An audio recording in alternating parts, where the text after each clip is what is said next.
સો હે ગાઈસ, કેમ છો? આઈ હોપ સો તમે બધા જ મજામાં હશો. તો બધાને મારા જય શ્રી કૃષ્ણ, જય સ્વામિનારાયણ. અત્યારે વાગી ગયા છે 10. બા જય સ્વામિનારાયણ. સારું છે ને? શું કરો છો અત્યારે? કથા સાંભળો છો? સારું સારું, તો લ્યો. હલો, બા અત્યારે કથા સાંભળે છે.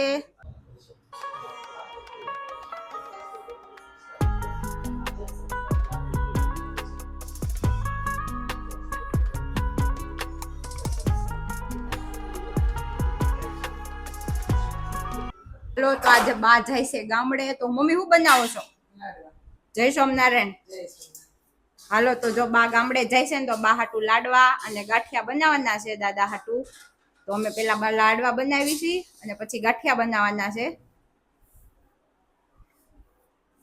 આવી જાવ, હાલો લાડવા ખાવા.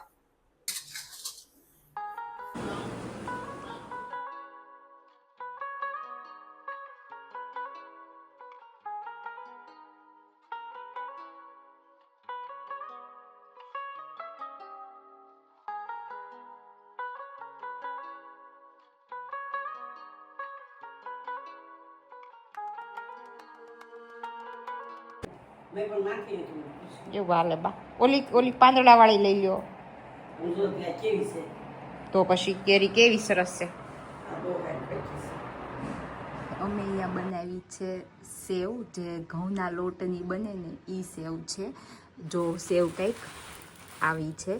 અને આ સેવ છે ને પેલા પાણીમાં બાફી નાખવાની, ગરમ પાણીમાં, અને પછી એમાં ઘી અને ખાંડ નાખીને ખાવાની બહુ જ મજા આવે. જે કાઠિયાવાડી હોય ને એને આની ખબર હોય. કોઈ બી ખાતા હશે પણ કાઠિયાવાડી છે ને આ વધારે ખાય છે.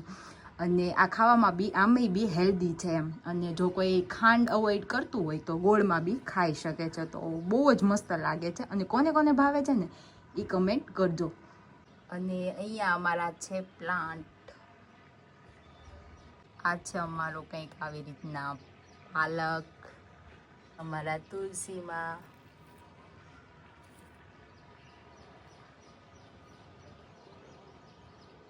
આમ તો છે ઉનાળો, પણ અત્યારે આમ ચોમાસાની સિઝન હોય ને થોડું ઘણું એવું થઈ ગયું છે, તમે જોઈ શકો છો.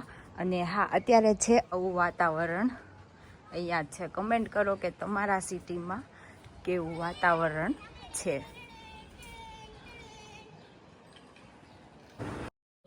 ત્યાર પછી અમારે બપોરના મેનુમાં હતું મઠો, દાળ ભાત, શાક, રોટલી અને અથાણું. તો બપોરનું મેનુ કંઈક અમારું આવું હતું.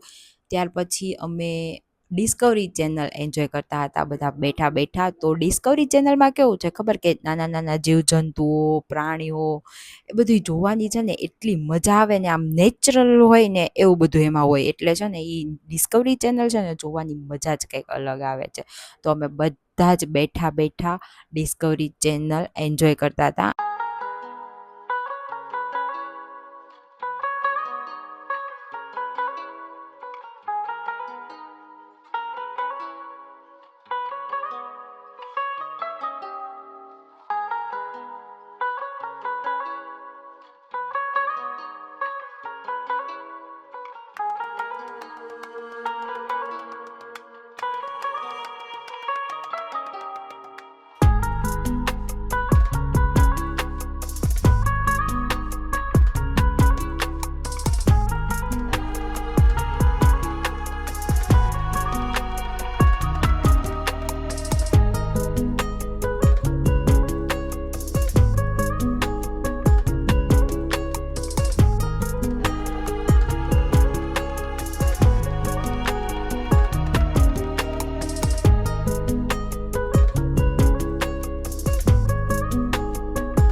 તો આ રીતે અમે બધાએ ભેગા મળીને ડિસ્કવરી ચેનલ એન્જોય કરી. તો આપણે મળીએ કાલે એક નવા વ્લોગ સાથે. ત્યાં સુધી આવજો.